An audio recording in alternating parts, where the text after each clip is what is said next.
Hey guys, Problem1701 here, and today we're going to talk about 10 atmospheric stories from classic Doctor Who.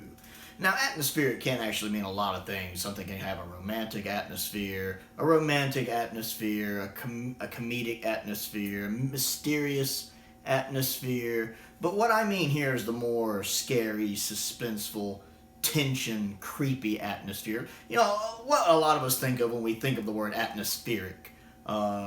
So I don't mean the actual definition of the word, because there can be, something can have a lighthearted comedic atmosphere. I do mean the creepy, like the Exorcist atmosphere, creepy, Doctor Who being creepy and atmospheric and tension building and making you want to look over your shoulders if you're watching it at 1 o'clock in the morning. That is what I mean. Before I get into the top 10, there is one honorable mention I want to talk about, and that's Image of the Fendal.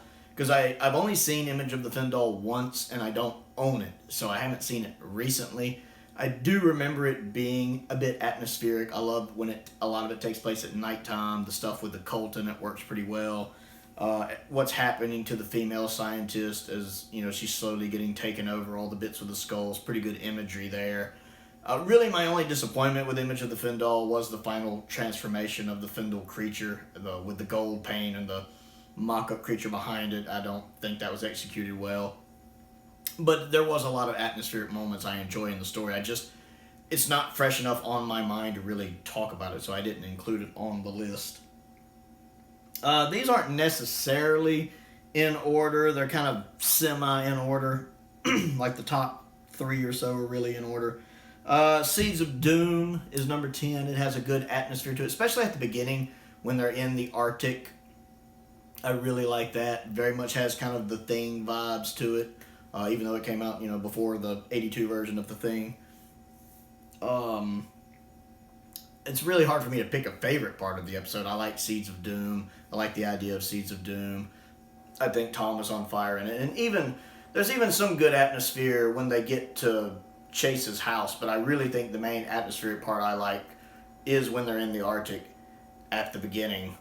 Again, because it's isolated. It's an isolated incident. It's almost like a little mini story in its own right, that first part when they're fighting the first Krynoid when it's still very humanoid, which is also very creepy looking, a redo of the Axon outfit. And I think that's a really good choice to start off the list. I don't find the whole story super atmospheric, but I find that first part really atmospheric. Number 9, The Brain of Morbius. Very much some Frankenstein vibes going on here. Again, nighttime lends it really well to like good atmospheric creepy stories. They're usually set at night. That works really well. Brain of Morbius is no exception. Everything going on with the Sisterhood of Khan.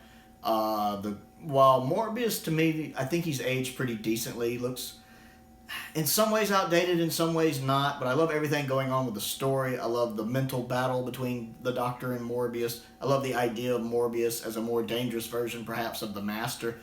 Would like to see Morbius come back, but I'm scared for Morbius to come back. A lot of you get what I mean by that. I'd like Morbius to come back if he could be in competent hands. But I really do enjoy that. Like that scene of Morbius falling at the end. Nice iconic shot. Again, a lot of good creepiness going on in here. Little subtlety as the story builds.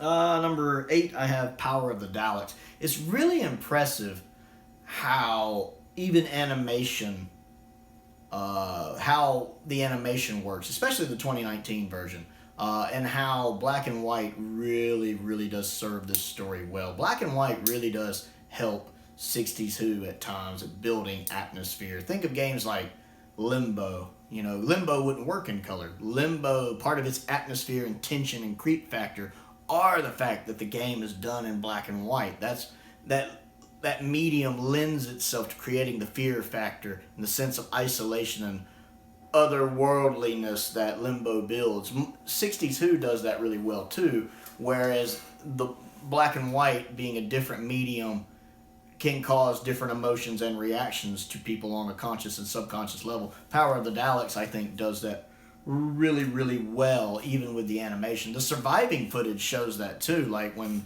that surviving shot of Troughton discovering the Daleks with the cobwebs all over them. But I think especially the special edition of the animation does a good job combined with the audio. I do think the incidental music and the audio and the sound effects used really do a good job of building tension in Power of the Daleks. Building tension, building. The story always feels like it's building.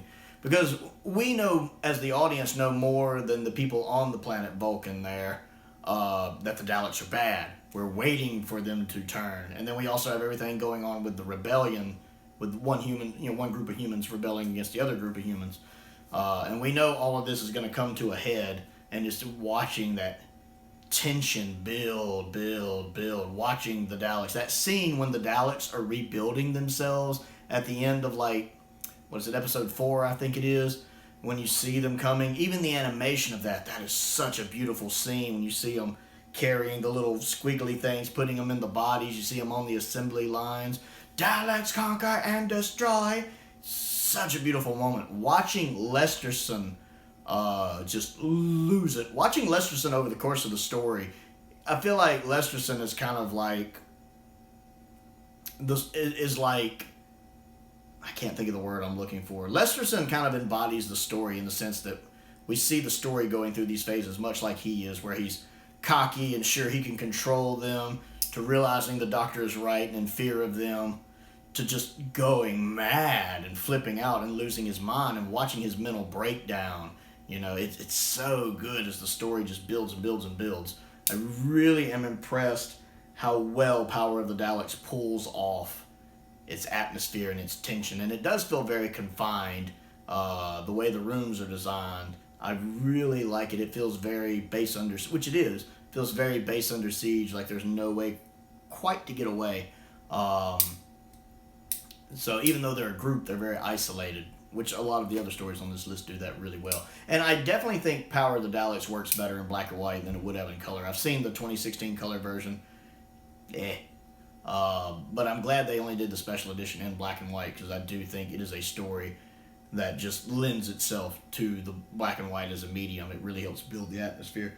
Next on the list, continuing with animations, is the Macra Terror, which is interesting because a lot of the stuff I said about Power of the Daleks really works here.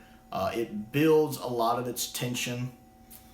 It's very creepy. Anytime you see the Macra, especially early on, they're very creepy. That ending of episode 1, when you see it kind of coming out of the night, the way that they do the animation, where you see the light kind of gleaming off of it, and you just kind of see its glowing eyes at first coming out of the darkness. Anytime you have those shots with just the glowing eyes first, like when Ben and Polly run into them and you just see the eyes coming out, it's really well animated. And I'm sure even the original story had a pretty good atmosphere to it. Going by the pictures I've seen, the lights on the creatures, the music from the soundtrack, the incidental music, I'm sure it was, while a B-movie style production, I'm sure it was still pretty creepy and had a good, tense atmosphere to it. I feel the same way here, again, with a lot of the story that we see once it ramps up taking place at night, we see in the outside shots. And then the underground cavern scenes, like with Jamie, when he's trying to escape. Again, it's not necessarily at night, but it's practically night because he's in the dark when he's running around getting chased by the Macra. And we see the one guy who was trying to help him, who actually gets caught by the Macra, killed by the Macra. Jamie just finds his goggles. At least in the animation, I think in the original version, he did actually find his body. That's really well done, and I think this one works in color or black and white. They both have a good sense of atmosphere and tension, but they're different types. I've talked several times on the channel about how the color version of Macra and the black and white version of Macra really do evoke different responses and reactions from each other, but they're still both good, if that makes any sense. That's really hard. It's really hard for me to articulate what I'm trying to say. But watching the color version of Macra and watching the black and white version of Macra are different. But still both good. I don't know which one I like better, but seeing different shots of one in color, I might respond in one way.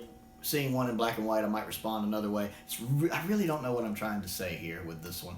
I'm really having difficulty trying to articulate that. But I really do think Macra Terror pulls off what it's trying to do really well. Again, it feels very base under siege. They're bottled in. And there's really nowhere they can go. And then, of course, we have the Talons of Wing Chiang, which is